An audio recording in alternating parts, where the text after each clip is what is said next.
¿Se escucha bien? Bueno, voy a comenzar con la presentación del Camoatí. Primero voy a hacer un comentario sobre lo que podríamos llamar la reedición del Camoatí. Después un comentario de lo que podríamos considerar la historia fallida del Camoatí. También vamos a hacer una referencia de algunos antecedentes, o en qué línea podríamos pensar se inscribe esta novela.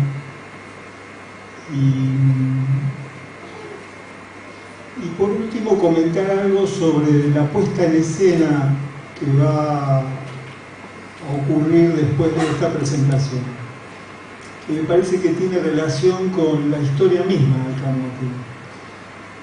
En principio, dos cosas sobre Edgardo Gili.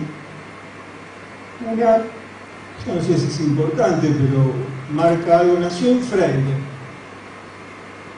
en la provincia de Córdoba, y estuvo exiliado entre 1976 y 1983. Y 5 meses.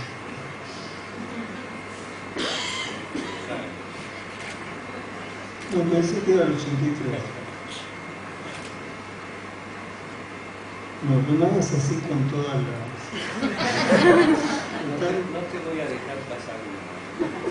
Si hablas de Edgardo Gili, habla sobre Camoatí, decir lo que quieras.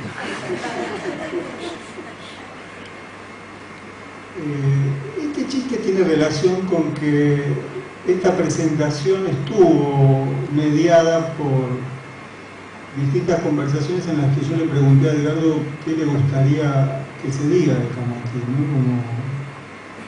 Como para ponernos al servicio de la lectura de Camoatí. Una de las cosas que tendremos que decir primero es el aspecto de la reedición.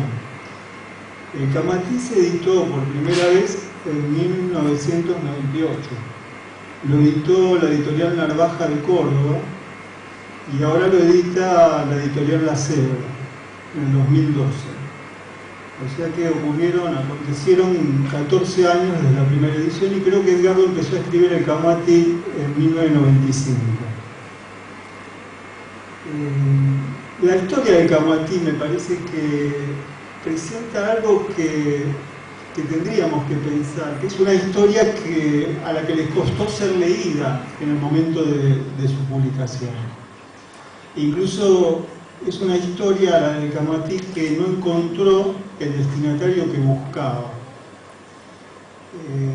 Es una historia sobre el secuestro y la apropiación de una niña hija de desaparecidos. El secuestrador y el apropiador es el que ajusticia o condena a la muerte a la madre. La historia ocurre cuando la niña apropiada tiene alrededor de 21 años, aunque creo que el acontecimiento del encuentro entre el relator, que es como testigo de esa historia, ocurre cuando ella tenía 9.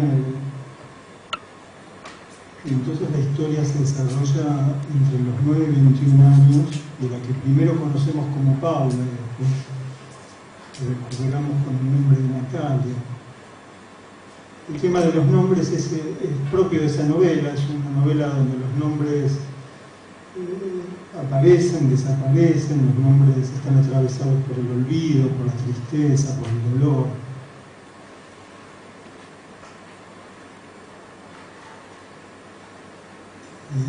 La lectura del Camoatí provoca una cierta emoción que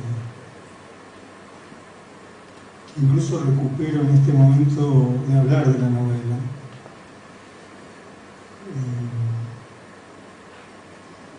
Yo creo que en el año 98 esta novela no encontró el destinatario que buscaba, no encontró destinatario entre las abuelas, no encontró destinatario entre la militancia política de los derechos humanos. Incluso ahora la novela no encontró conexión con algunas de las hijas recuperadas por las abuelas, algunas de las nietas recuperadas por las abuelas. Me da la impresión que esto es un punto que me conmueve la novela. Es una historia donde el testigo cuenta algo a un destinatario que no lo puede escuchar. Hay un desencuentro que es también el desencuentro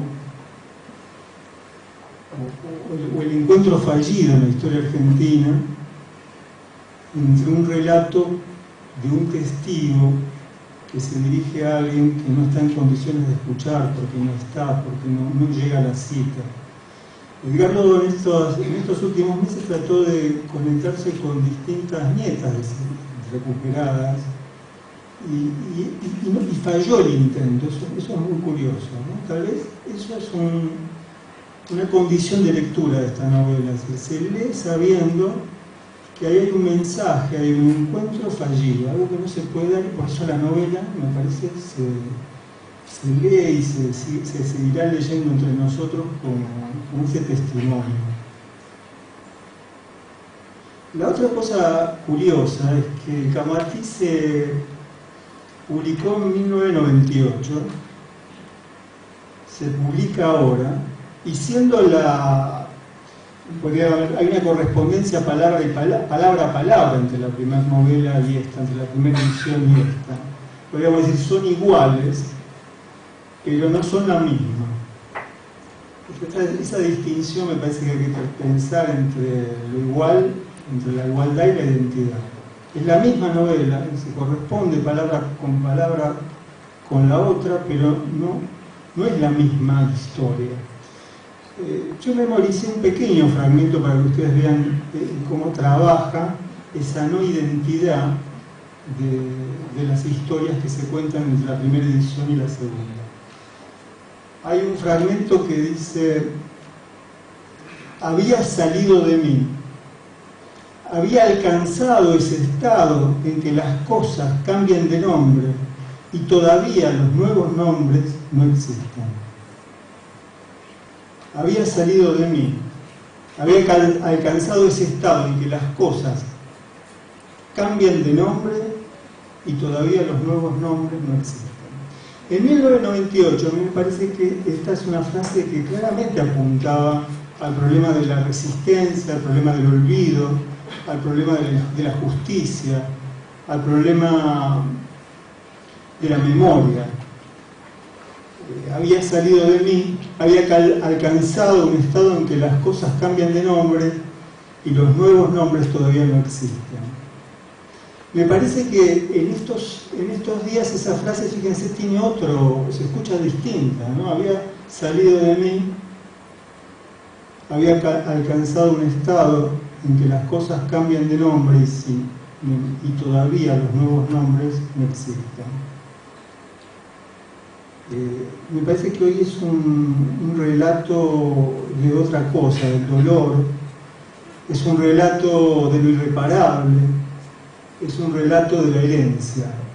De lo irreparable porque me parece que, así como Paula en la novela del 98 tenía 21 años, hoy tendría 14 años más, estaríamos en 35, entre 30. Es la edad de muchos de los chicos recuperados de esos años. Quizás son chicos que, esto es otro dato curioso, no son chicos que son más grandes, tienen más edad que la que llegaron a tener sus padres.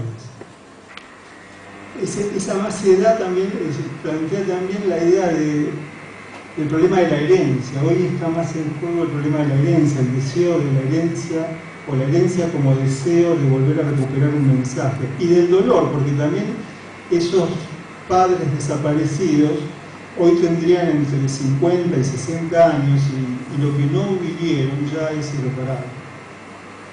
Ya no están en donde deberían haber estado. No están en las universidades, no están en la política, no están en la literatura, no están en el cine, no están en la cultura, no están en las fábricas, no están en los centros comunitarios, donde imaginamos que podrían haber estado, no están. Entonces me parece que, fíjense que